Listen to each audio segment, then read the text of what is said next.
you're out there, you're riding, you're having a good time, and taking in the outdoors. The fight isn't over.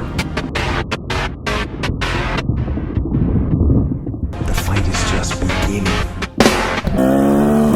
What's going on, guys? This is Carl, the RacerRed channel. This bike has handlebars that are kind of floating around right now. They didn't get tightened down quite good enough. So I've got to be careful how I hit stuff so I don't hit those too hard, put too much pressure on them and have them slip out. They're not going to go away, they're just going to move around on me, so. Anyways, I'm riding this bike for the first time after the stabilizer install. We'll see how I like it, especially for the tighter stuff. I know for that stuff, usually I use a lot of twitchy movement, lots of really quick movements side to side. So it kind of made me think that I was going to lose too much of that. So far, I'm not feeling too much disadvantage there in the tight terrain. I can still move back and forth the way I need to. I have removed my steering locks on this particular bike so that I have a tighter turning radius. Yeah, the steering stabilizer feels good so far. I had to actually bring the handlebars. I can't remember if I brought them forward or backwards now. I can't really tell while I'm riding it, which is probably a good thing that I can't really tell too much of a difference.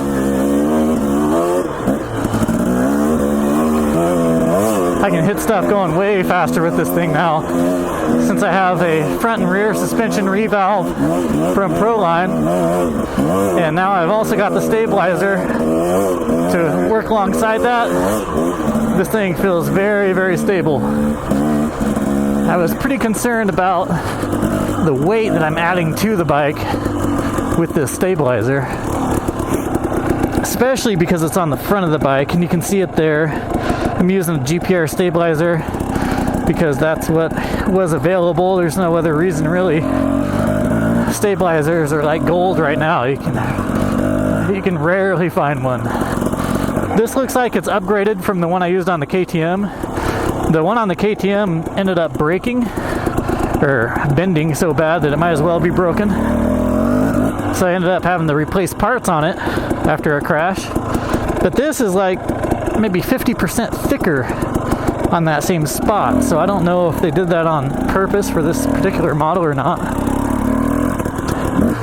But you can see off in the distance there are some mountains out there with snow still on them. Some of the higher elevation stuff just isn't going to be accessible quite yet, but we're getting there. Give it another week or two of good weather. When I go to hop over something, the bike is not as willing as it was before. But you have to weigh the pluses and minuses anytime you do an upgrade. And for me, so far, riding this thing, it feels way more predictable and stable. And that's a pretty big deal, especially if you're going to be racing. I was just thinking about earlier today what causes people to wreck and hurt themselves the most. And I've probably talked about similar things, but it occurred to me that really ego is what causes a lot of it. And I think it's caused by watching the professionals. There's always going to be somebody better. And I've seen this from the very beginning when I wasn't very good at riding yet. I saw a lot of riders just starting out. They would try huge jumps and just wad their bikes.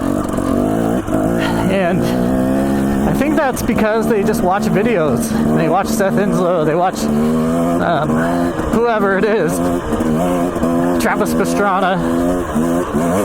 They watch those guys and then they try to emulate what they see. And my worst injury of all time, my worst wreck of all time, literally sent me straight to the shadow realm. I haven't ever discussed this before, but I crashed on a man-made jump that we had built too steep, and it compressed the suspension too hard and threw me over the front. And not only that, but I came up short, so I nosedive face first into the face of the landing, and that did me in. I was straight up dead. And I remember one of the thoughts before that happened. I was thinking back on a video that I saw, and I bring this up because it was because of ego that I crashed, really. Because I was thinking back on this video and I thought, you know, these pros were hitting this jump that was kind of similar. The difference is I just need to go for it. That's what makes or breaks a rider in a lot of these scenarios. And it's doable for sure. I was like, it didn't make sense in my mind though. Like the physics of that particular jump just didn't make sense. And so that's the problem. I was doing something that didn't even make sense in my mind. Yet I was gonna do it because that was the difference in my head. I was like, well, this is the difference. I have to just go for it and stop, you know, trying to size things up so much. That is the wrong way to do it. If you can't see how it can be done and picture it in your mind in the way that it makes sense, then you cannot do that jump, and you shouldn't even attempt it. And that goes with just about anything. There's got to be a level of experience involved with your current riding capability. So you don't want to be underconfident and never try anything, but you don't want to be overconfident and kill yourself. And that's what a lot of riders do, especially when you're trying to be competitive with your buddies or whatever it is. It's so easy to get stuck in that cyclone of, oh, I've got to be the best. But really, nobody's the best. There are people who are excellent. Graham Jarvis is excellent. He's a living legend in his specific hard enduro niche. When it comes to motocross, he wouldn't stand a chance. And, you know, for good reason. You can't be the master of all things to motorcycle. So you can't just go out, do something that you saw on a video and expect it to work out. That person has done that so many repetitions, time after time after time. They know exactly how their bike is going to respond. They know exactly the inch to move their left leg in order to get that bike to move around in the air. When you flip your bike upside down, that's why you don't see a lot of people able to do backflips and huge whips. You haven't been on a course that will allow that kind of practice. A lot of these things require specific training. You can't just hit a random jump and say, hey, I'm going to do a backflip. No, you're going to die the first try, and then you're never going to try it again.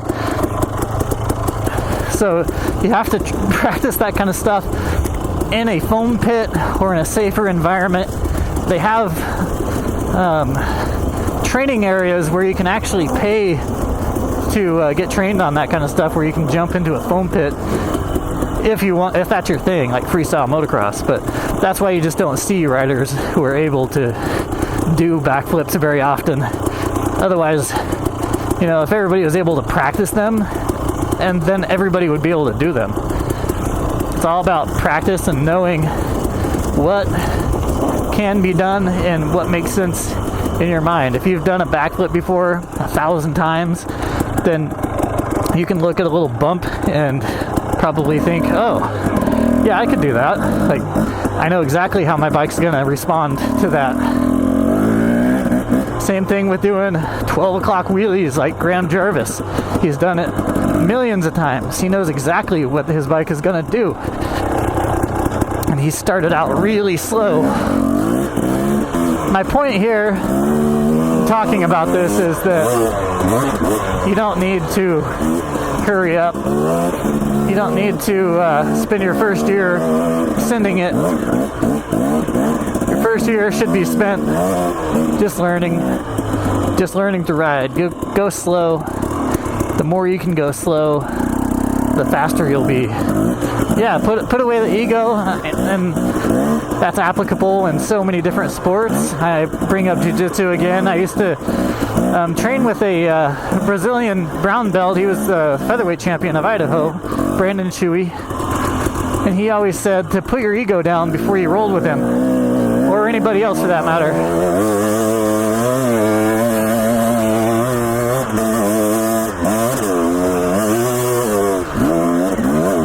And that's a good way of looking at things. Anyways, guys, I got a little bit distracted during this part of the video, but I guess my point was that you should leave your ego behind when you're doing just about anything, especially when you're out here riding where things are really dangerous, and especially if you're solo. I know that it does relate to jiu-jitsu because you had to put your ego down. Somebody's going to beat you that you did not expect would beat you, and that's just how it goes. You do it 100 times, and out of that 100 times, one time somebody's going to get lucky, or something's going to happen. And the same thing goes with riding dirt bikes. The more times you do it, the less you start feeling that. So, if you start crashing, for example, like when I started doing harder riding, I would fall over quite a bit. And at first you're kind of embarrassed, but then, after you do it a few times, then you're less embarrassed. And now I will straight up cartwheel my bike, flip over backwards. It doesn't matter how I crash. I don't even care. I just get back up, dust off, and I'm back on the bike. There's no ego involved. I have nothing to prove, and there's literally, that's just part of riding. Crashing is part of riding, and I literally don't care if I crash at this point. So I think a lot of people struggle with that. I know I did. And so yeah, I was trying to relate this to jiu-jitsu because it's kind of the same way. You feel like you just got beat up. Every time you lose, you just feel like somebody beat you up. And after a while, that goes away, and it's nothing personal. It's just the way that sport goes. And it's part of learning. It's part of getting your technique down. And it literally doesn't matter who beats you or how much damage you take. You just get back up. Anyways, guys, I hope you enjoyed the video, and I will catch you on the next one. Peace.